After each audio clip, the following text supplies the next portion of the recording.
Now, watch it, you foolish cans. Ridley snapped angrily as he laid down on the medical table nearby the medical bay of his HQ. It had taken a while for Ridley's medical team to get out of that damaged mecha suit, and his left leg that the suit provided to be the hardest to remove since it had been badly shattered and bent from when Ron struck it.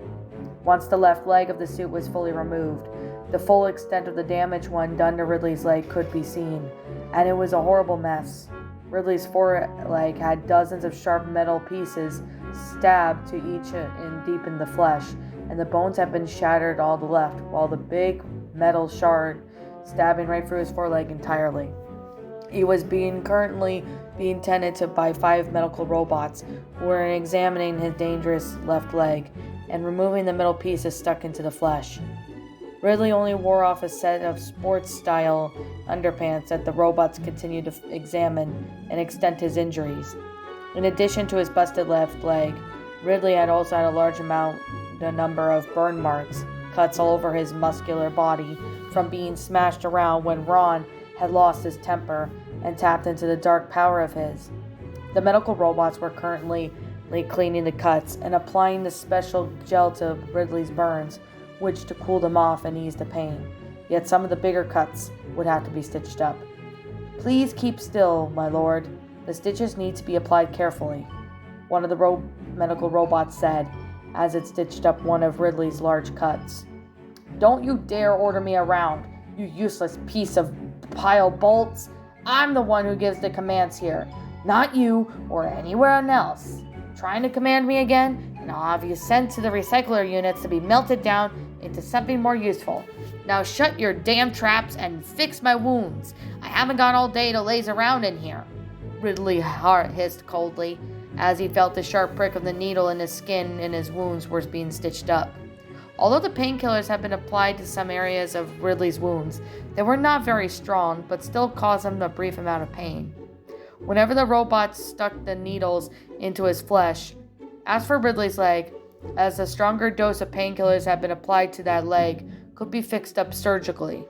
One of the medical robots used an advanced surgical laser scalpel on the Ridley's left leg, making an incision just above the area where the broken bones were located. He felt no pain due to the painkillers, so Ridley simply lay still as the robots then spread open the area of his leg apart to reveal the bone into shattered 2 pieces.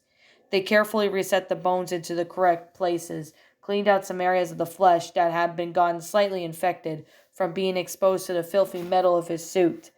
Then, especially designed for a laser that slowly regained the broken bones on Ridley's leg. This device had been created using a hybrid of human or Lordorian technology. Most of the technology in the Black Shadow main HQ was and provided quite useful as quick and as easily surgeries like this. These bones should be fully healed in no time. I advise caution against doing anything serious like physical combat until the bone fully heals, as they are still weak from the regeneration process. The surgical robot advised as it finished regenerating the broken bones in Ridley's leg. "It's not like I can do that. My spacesuit was damaged by that damn brat Ron Stoppable," Ridley snapped as the robots again began to healing up the incision on the leg once the bones were fully regenerated. Although his bones had regenerated, this didn't mean they were fully healed. The bones in Ridley's left leg were either stuck or hit hard enough that they could easily break again. The structure of his bones were still weak, and it would be a few hours until they were fully back to health. So Ridley would have to be careful while moving around. Once the robot stitched up his leg and bandaged it, Ridley slowly slid off the surgical table, grabbed the black shirt and pants hanging off from a nearby rack. They had been cleaned and stitched up, while the robots had fixed up his wounds. Once Ridley had fully gotten dressed, he slid his boots and fingerless gloves on the back, and just at the door where the medical bay opened up, Foss walked in to see Ridley, carefully testing out his movements, gently walking around the medical table. I trust the medical robots helpful in fixing you up, my lord?" Foss asked. They need to learn not to boss me about it," Ridley replied bitterly, glaring at the medical robots, who just stood nearby waiting further orders. "I came here to inform you that a nuclear bomb has been located into your personal Fighter shuttle, as you ordered, my lord, Faust reported, ignoring Ridley's fit. It also has been enhanced by the Laudorian nuclear fusion reactor, so it'll explode with the full force of 100 megatons when it hits the target. Ridley grinned in amazement when he heard this. Incredible, he said, feeling pleased with Faust's report. That's even better than what I would have expected. Should this mission go successfully, I may have to consider promoting you up to the rank in the future. I'd be honored by that, my lord, Faust replied gratefully. Well then, Ridley said, leading Faust up to the elevator. Once midnight draws near, I shall pilot my personal shuttle to the desired destination to deliver the package. My enemies will think twice before opposing us once it's done. The world technically thinks their organization is extinct. Black Shadow is believed to be eliminated the day Lloyd Florence and his team overthrew us years ago, Faust reminded. Florence, he ruined everything, Ridley growled angrily. True, but look how far we've come ever since you rebuilt the organization in secret. We're the dominant and power of the criminal underworld now, and someday rule the world if your plans succeed, Faust commented. Yes, but that man still took 5 years of my life, forced me into exile underground, and it hasn't been easy thanks to him, Ridley growled. He felt his blood boil whenever he heard that name. That one day many years ago, it would have been the day Ridley and his organization, still a small crime syndicate at the time, would have been struck gold if Lloyd had not bursted him with his gang trafficking the largest load of drugs in history across the Mexican border. A dangerous Mexican drug cartel boss named Vasquez had been promised Ridley a large amount of $40 billion if he and his gang successfully delivered 500,000 tons of cocaine, LSD, crack, and etc. into his cradle. However, Lloyd and his team and FBI agents busted through the Black Shadow syndicate, arrest Ridley, as well as his gang members. They all put up a big fight, but managed to kill a large number of FBI agents. But once a SWAT team arrived as backup, Ridley and his gang eventually lost the fight and had no choice but to surrender. He and his gang members had a long-term prison sentences for their crimes, but Ridley and his gang had managed to escape prison 5 years ago into his 20-year sentence with the help of his allies from outside. Once Ridley and the syndicate escaped from the pursuing police, a stolen prisoner transported bus, he did one of the sickenest things ever imaginable. Fooled the cops into thinking that he and his gang died in a horrible crash. Ridley pulled that bus into an abandoned factory after fooling the gang into thinking that they may be waiting for backup. But in reality, he was planning to kill them all to ensure that only he survived. With their deaths, the police would think twice that Ridley and his gang crashed into the abandoned buildings, and he'd be able to get away to rebuild his criminal syndicate in secret, making it more powerful than ever before. Once the gang of Black Shadow followers arrived, led by erring Faust, Ridley ordered them to destroy the prisoner transport bus, kill his founding gang members, and to ensure that the police and all law enforcement agencies will believe him and the Black Shadow organization are dead. Faust and his men carried out Ridley's orders and destroyed the bus with an RPG launchers, killing everyone on board, leaving the bus a smoking heap of charred metal. Ridley then used one of the escape vehicles to push what remained of the bus into the building, to make it look like it was a fatal crash then it occurred. Once they escaped into their unmarked vans, Ridley was soon to be his best friend, Aaron Faust, found an abandoned underground fallout military bunker near the edge of Laudorian City, the state of Colorado, which they would use it as in their new hideout.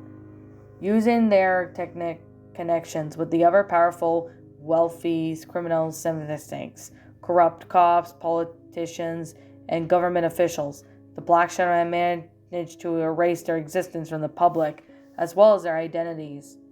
The public is now considered a Black Shadow and its members dead and gone, as if it really disappeared from the face of the earth. From now then on, the Black Shadow operated in secret through manipulation, deception, and sometimes coercion. Ridley would also very rarely reveal who he really was to other people, unless they were individuals he could fully trust. He was to ensure the Black Shadow organization would stay hidden until the time came where he would finally reveal themselves to the world once again. Ridley had made a fatal mistake with Gemini, and now global justice was onto him and his organization. Although Ridley knew Gemini had no idea where the Black Shadow's main HQ was located, he may still have revealed a lot of sensitive information that could be used to expose the Black Shadow organization in the future. Before Ridley has intended to reveal himself to the public again, this time on his own record. "My lord?" Faust questioned as they headed to the elevator. Ridley was then brought out of his train of thought upon hearing Faust's voice. "What is it, Faust?" he said, sounding slightly annoyed. "I was asking, how do you plan to get rid of Gemini and Betty Director, since your mecha suit is far too damaged to be used on either of them?" Faust replied. "I already have a plan in mind to deal with those two," Ridley said. "However, my main focus is bombing our target at midnight. Gemini and Betty Director may become a threat longer we let them live. We should strike them now while we have a chance," Faust suggested. "They will be dealt with soon, Commander.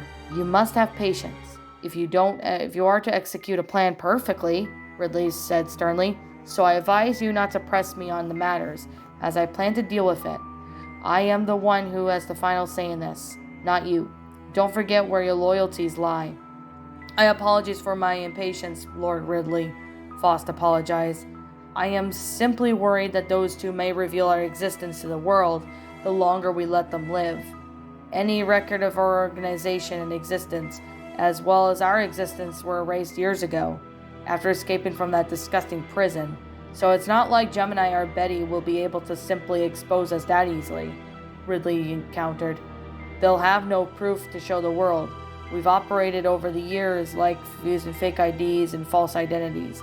Granted, it was my errors revealing my true name to Gemini, but even that's a small amount of the information I revealed to him. It won't be enough to convince the world that we still exist. However, it will still cause suspicion amongst the public, so that those who know my real name and associates must be eliminated." "That I can most certainly agree, my lord," Faust replied. "Gossip can be a dangerous thing. If people go around passing an info, it could potentially harm others, or ruin their plans." "Agreed," Ridley nodded. "We can't allow Gemini and Betty to spread their gossip around, or it could potentially become our undoing if certain law enforcement agencies decide to take the gossip seriously." The elevator they were in stopped, and when the doors opened to reveal a massive underground rectangular hangar bay with 50 fighter shuttles, 10 advanced fighter choppers, and 4 heavy assault ships parked along the side of the walls.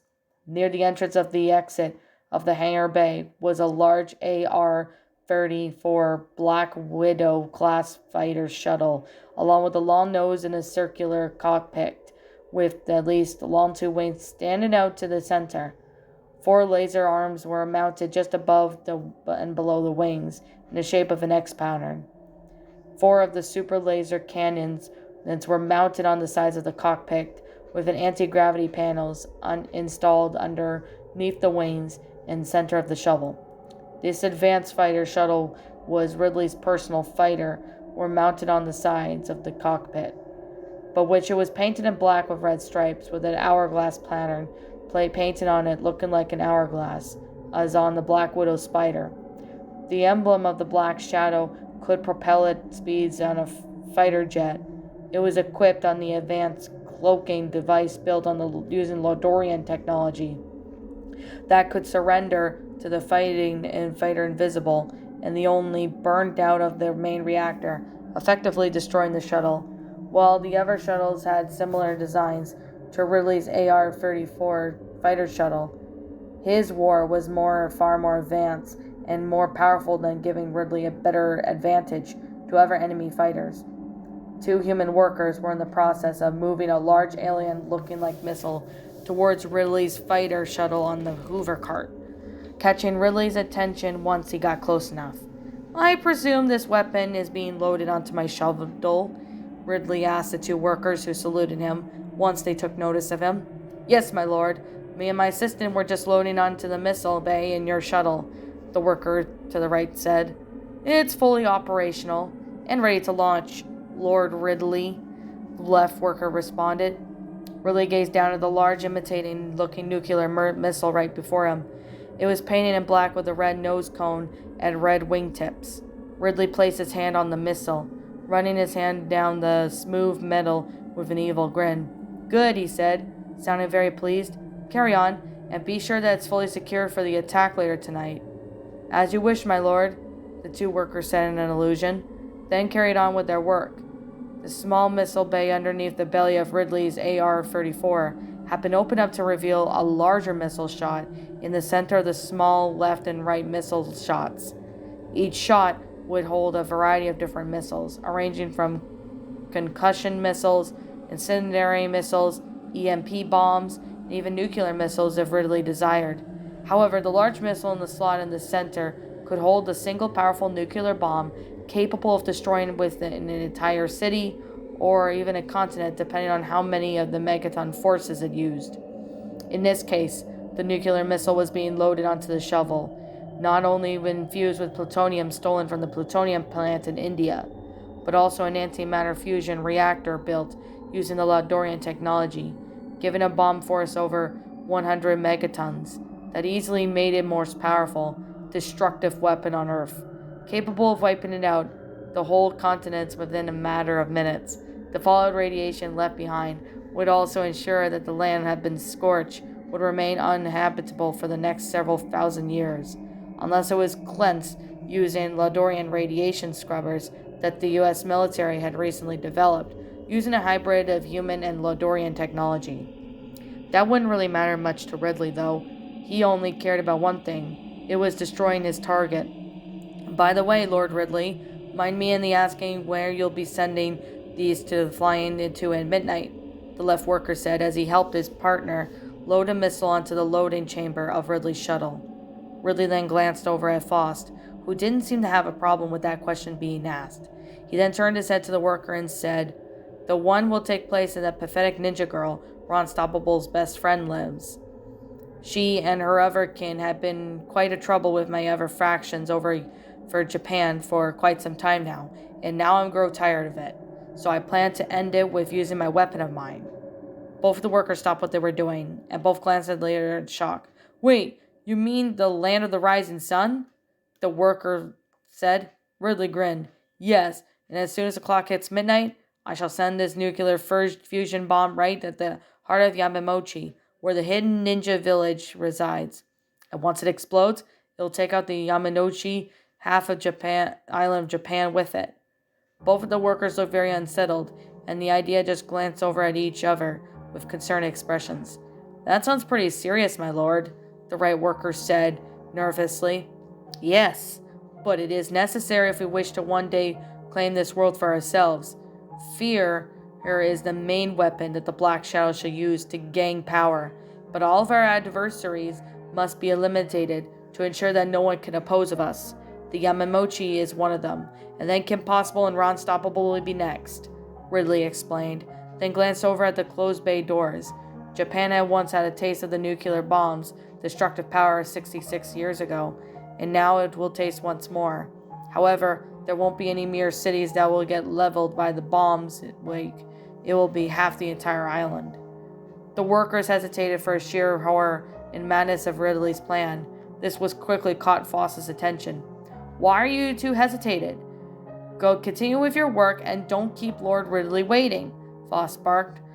"Yes, Commander," the workers said together, then carried on with their job. Once the missile was loaded up, Ridley and Faust left for the elevator. As Ridley felt an enormous sense of excitement and pride rushing through him, the thought of Japan burning in nuclear hellfire once he launched his new weapon, and even more though he thought of how much despair and sorrow would bring upon Ron Stoppable's heart once he learned that one of his best friends was killed in a nuclear bomb attack. "Just you wait, Ron Stoppable," Ridley thought with an evil grin on his face. "Once the clock strikes midnight, I'll finally get revenge on you for nearly killing me back there in those abandoned train yards, making me lose some of my loot. No one fucks with Ridley Farkas and gets away with it. At least you." Deep in the jungle of Yamamochi, Master Sensei sat near an open fire pit just outside of the near building of Yamamochi Ninja School. Meditating in silence, the night was still only a small crescent of the moon and the fire lighting in the area. Gentle wind and the sounds of crickets filled the air, adding to tranquility and still night. The ninjas were all asleep inside the Yamadochi Ninja School building, undisturbed by the stillness around them. Master Sensei would meditate out in the courtyard each night to cleanse his mind from all the negative emotions and calm his stress. This was a common practice amongst the other ninjas of Yamadochi, as it would allow them to release any anger or stress built up within their minds. As Master Sensei meditated, he suddenly got a sense of feeling unrest in the air around him. He wasn't sure really what exactly it was, but Sensei sensed that it might be something very evil and destructive heading towards Yamadochi. He then remembered the vision he had a few nights ago about the Yamadochi being destroyed in a massive wave of fire that would wipe out the entire ninja school, along with Sensei and his few fellow ninjas. It would set off as a series of events that would determine not only if for Team Possible, but for the rest of the world as well. Sensei had warned Ron Stoppable about this, and now it seemed to be coming true. This feeling of unrest is exactly the same what it did when Sensei had that horrifying vision. Our time draws near, Master Sensei murmured grimly as he stood up.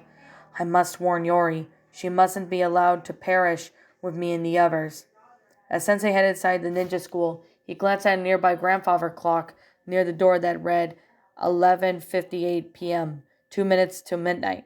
2 minutes, Sensei said. Our time of doom will arrive at midnight. I must hurry if Yori was to be saved. At the same time, an invisible craft flew in several thousand feet in the air towards Japan, like a vulture hunting for prey. It was none other than Ridley, and he was currently inside his shuttle, heading straight for Yamadochi, cloaking the device on his shuttle that was active so no one will be able to see him or detect anyone from below. As Ridley gazed out at the front of the cockpit, at the window of many bright lights of many Japanese cities below him, he then opened the secure channel to the Commander Faust on the shuttles of the comm system. Faust, this is Ridley. I am 2 minutes away from designated target, Ridley reported. Excellent, my lord, Faust replied proudly. I have been monitoring all air traffic from our base, and you're clear for a successful launch. Good, Ridley said with a sneer. Very good. However, you will have to decloak your flight shuttle in order to launch the missile. The weapons and shields won't operate if the cloaking device is turned on, Faust reminded him. There is a chance I could be risking detected? Ridley asked, slightly worried. No, me and my team installed false security emitters to your fighter a few hours ago. So once you shut down the cloaking device, these emitters will emit false signals to fool the sensors of any spy initiate or aircraft vacancy. To put it simply, they will think your shuttle is nothing more than just a random Japanese aircraft cruising through the city. We also install the false signal emitters into the missile as well. You do the same thing, Faust explained. Amazing, Ridley said with an evil grin. Those pathetic Japanese citizens won't know what's coming until it's too late.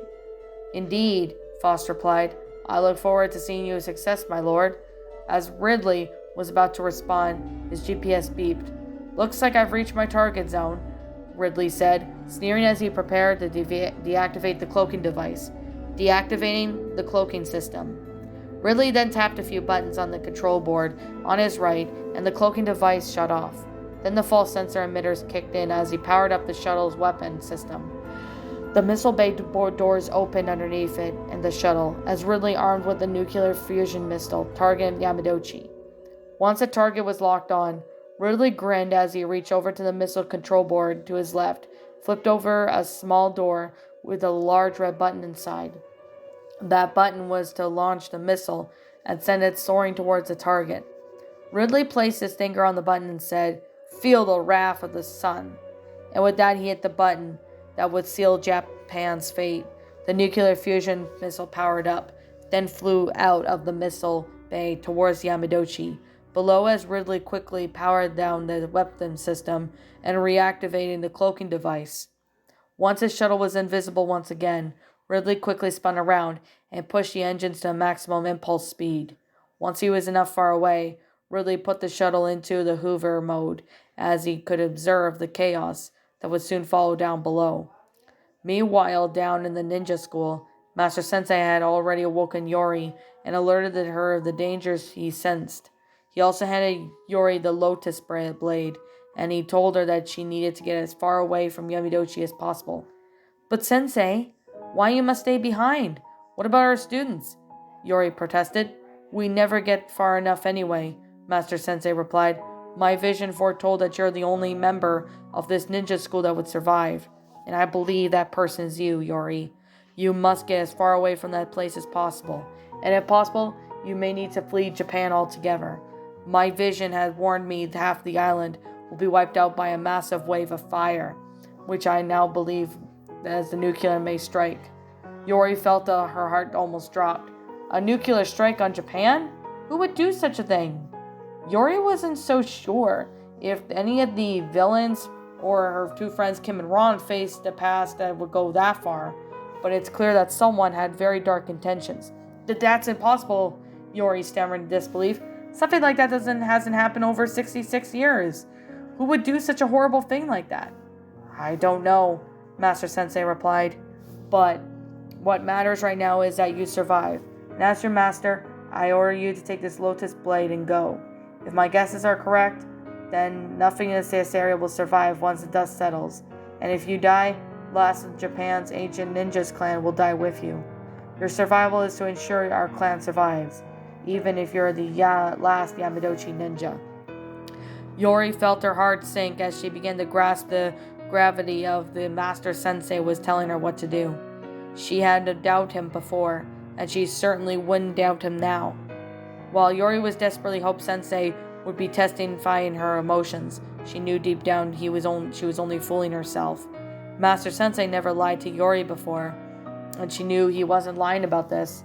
"But Master Sensei," Yori stammered, trying not to lose control of her emotions, "but there's no need to stay behind. You're much stronger and powerful than me and other ninjas. You could—" "No," Sensei interrupted sternly.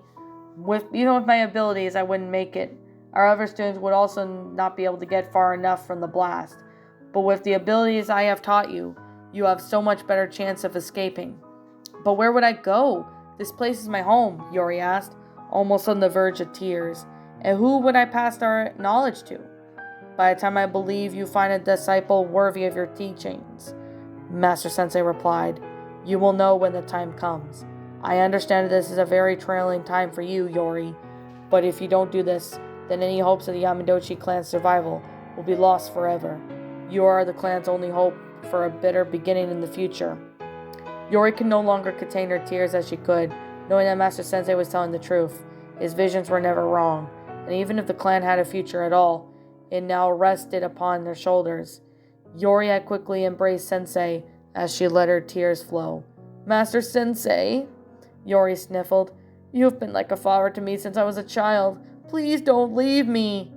"I will always be with you, Yori. Even in death, my spirit will watch over you," Sensei said with a sad smile, then embraced Yori. Just then, a small flash of light blinked in the sky, catching both their attention. Master Sensei and Yori turned to see what the source of the light was, and felt their hearts sink. The light appeared to be a source of what looked like flames of an air jet engine far away from the sky. It didn't take a genius to know what it was. "No, it can't be!" Yori exclaimed in horror. "It is," Sensei replied grimly. "It's a ballistic missile.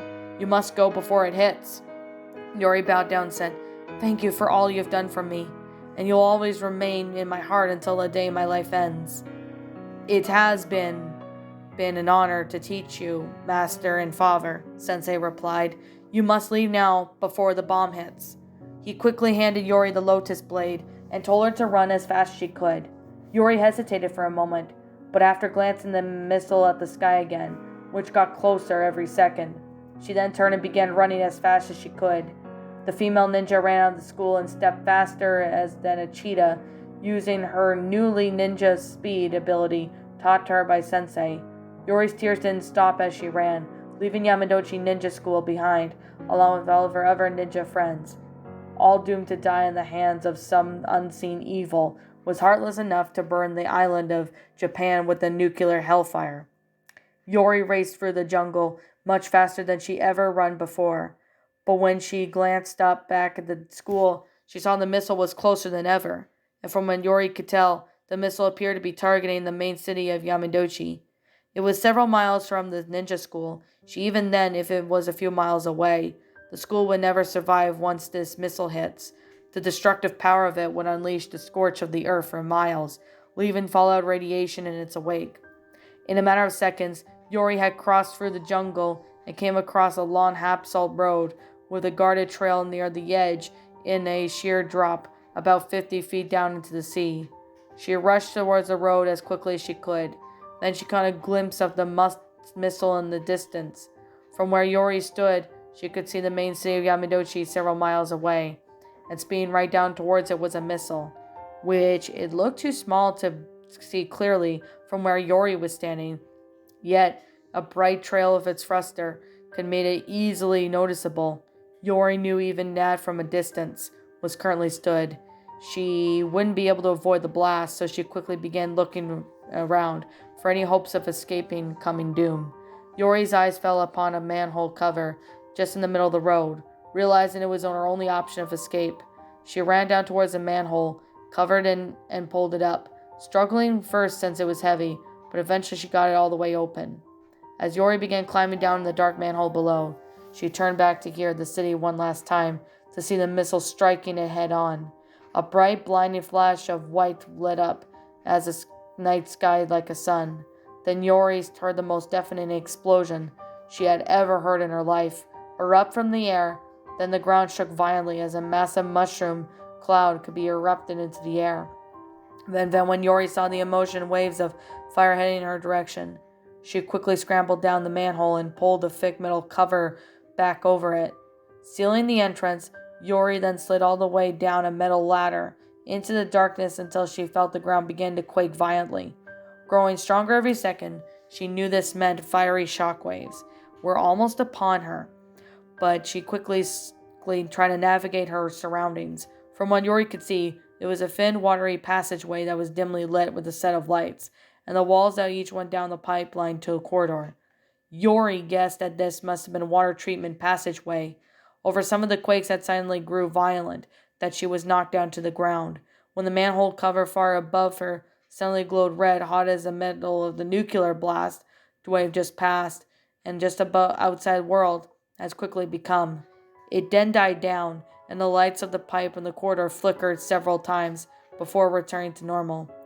Then everything was silent. The only thing that could be heard was the sound of dripping water. Yori slid down to the floor, panting from exhaustion, then began sobbing uncontrollably. The weight of everything had just settled in, and it all had left was the female ninja, devastated beyond belief. They were all gone. All of them.